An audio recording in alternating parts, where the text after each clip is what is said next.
Oh yeah. We lost a brother. Ladies and gentlemen, welcome back to the channel. Thank you so much for stopping by again. Today, we're going to be installing the final gauge for my 99 Eclipse Turbo. We got the boost gauge and the oil pressure gauge already. Now we're putting in the air to fuel ratio gauge. So a couple things. I've been looking at my exhaust and I'm pretty sure I have some form of a high flow catalytic converter because I can't seem to find my cat, and what's in its place is not the OEM cat. So that means that I can just take the second O2 sensor and replace it with my air to fuel ratio sensor, because that'll just make things easier. I don't have to weld in a bung and all that. It may not be quite as accurate, especially if there's like an exhaust leak or something, but that's where I'm going to put it for now. So without further ado, let's get started. So this is the beautiful Prosport air to fuel ratio gauge. We've already done all the power and everything, but the power and the ground and the remote and all that, that's actually going to go into this box. This is going to have another plug go from the box to the gauge, and then we're going to have the actual sensor go into the exhaust and come back into here. So we need to find a spot for this because this is kind of home base for now. So if you take this panel off, there are a couple metal plates that help to hold it up. I think I'm going to put our little home base on one of those plates.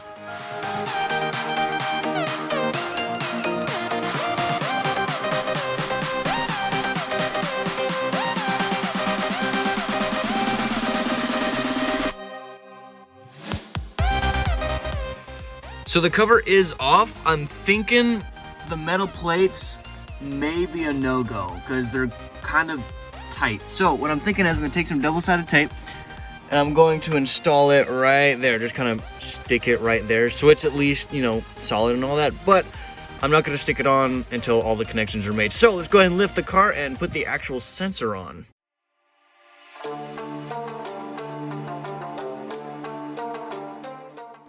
In case you've noticed, yes, this little corner piece came off. I'm working on it.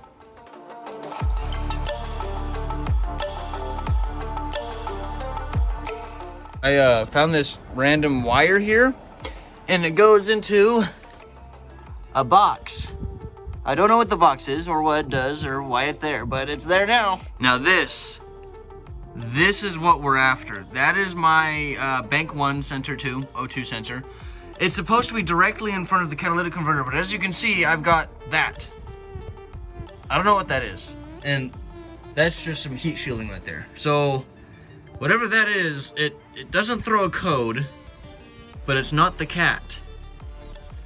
I'm confused. Or I'm a moron and I'm actually just making a fool of myself. That is completely true. So the sensor connects right there and it kind of goes into the cabin right there. So what we're gonna do is basically just unscrew that, screw the new sensor in, and then kind of follow the line in there and then bring it up to home base. I'm kind of just going to call that box home base because I don't really know what else to call it. So we're just going to call it home base for now. But before we get started, let's go ahead and hear a word from our sponsor for today. So normally when I say let's hear a word from our sponsor, it's just some kind of funny bit thing. But today we actually have a sponsor. Well, it's more like a partnership type deal. Anyways, semantics. I'm proud to announce that I am in a partnership with God the Father Apparel. What they basically do is they make high quality clothing to help spread the gospel of Jesus Christ. So if you want cool clothing, for example this hat, or maybe some hoodies, or maybe some shirts, they got you. If you want to help me spread God's love to the rest of his children, this is one way you can do it. So I'm going to be posting a link in the description below. Choose whatever clothing you like and then use my code BOOSTED15 and you'll get 15% off your order. Okay, so to expose where that little wire's coming through, I just take off the driver's seat, and there it is right there, baby. I'm basically just gonna feed the wire through this when I screw in the sensor. Feed the wire through this, and then run it under the carpet up into the home base box. Yes, this is home base. Okay, so we need a bigger one. I'm hoping that this has not been tightened by the hand of Zeus, because if so, I'm not getting it off, but we will see. Wow, it's big. It's not. Okay. All right, we need an even bigger one. Okay, that wasn't too bad. Let me just continue to loosen it. Oh, it's twisting the whole thing. I am sorry. And there we go. It's off. Wow, that is dirty. I am so sorry to all of you guys that are seeing all the rust and the imperfections in my car. This thing's been through a lot, and yeah. I don't even know half the stuff that's happened to this thing, to be honest.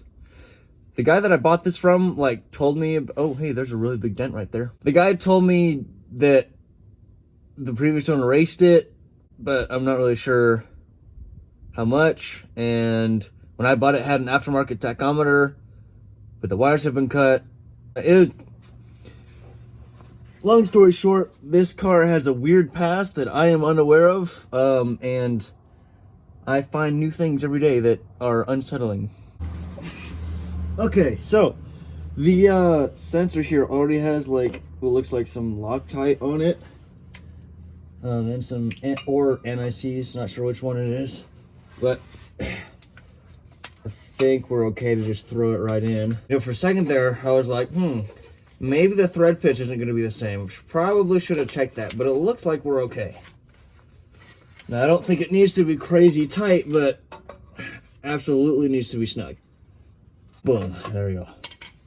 Okay, so I also took off this little bracket right here so that I can kind of hold the excess wiring, because this connector is not going to go through that little boot there. So let's go ahead and coil it up a bit, and yeah, we'll secure it right there.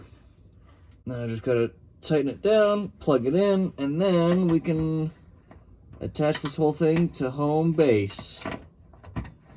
I'm not going to completely get rid of the O2 sensor, because when I take this to a shop to get tuned, they might be like, hey, you moron, you could have still used that. So I'm just going to leave that there for now. I'm going to kind of secure it together. It's like 24 degrees right now.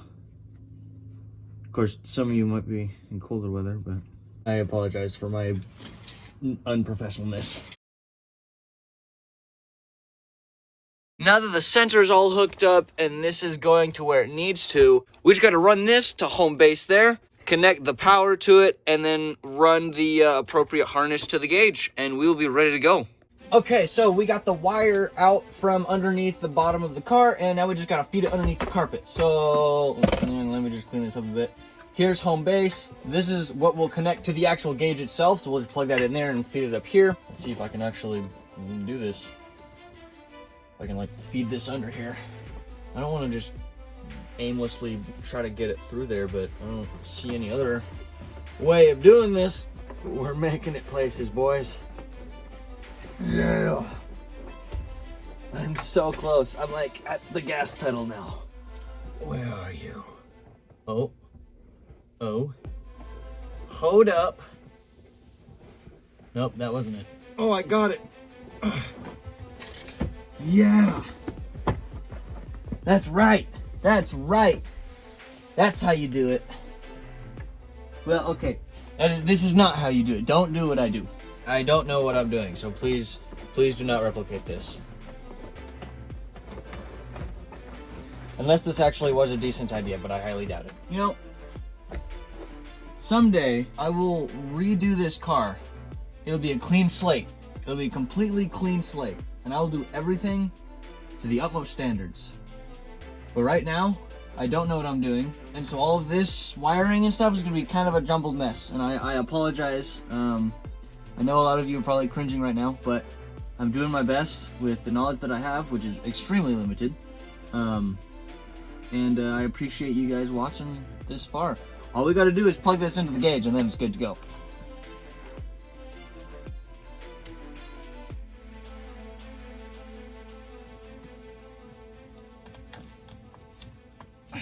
All right, so home base has been established. All the connections are made. Everything is neatly tucked away. Well, as neatly as I know how. I'm okay. So now I just made the connection to the gauge, and now we're going to check and make sure it works. Oh, I am so sorry, Mr. Gauge. Hey, there we go. Everything's working properly. Still need to calibrate that darn boost gauge. And the wideband is loading. So the wideband sensor will do a little bit of a warm-up sequence every time you try to start the car. So that's normal. So everything works. Now I just got to throw everything into the A pillar. Nice. All right, that is pretty much it for today's video. We just finished up the last gauge. All 3 gauges are working. So once I can verify that all the sensors work, then we can actually start tearing stuff apart, because once I start putting on the turbo and the injectors and the fuel pump and all that, I won't be able to just start my car to ensure things are working. So I wanted to install all of the gauges first so that I can ensure that those are working, so that I can get started on the stuff that I won't be able to check until I take it to a shop to get tuned, if that makes sense. It makes sense in my brain. Yeah, I hope you guys enjoyed today's video. Thank you so much for watching. Please let me know how I can improve. As you can probably tell, I am very new to this, even though I've been working on my car for a while. I'm a noob. I've got so much to learn, and I'd really like to hear your input. And I love you guys, and I'll see you later.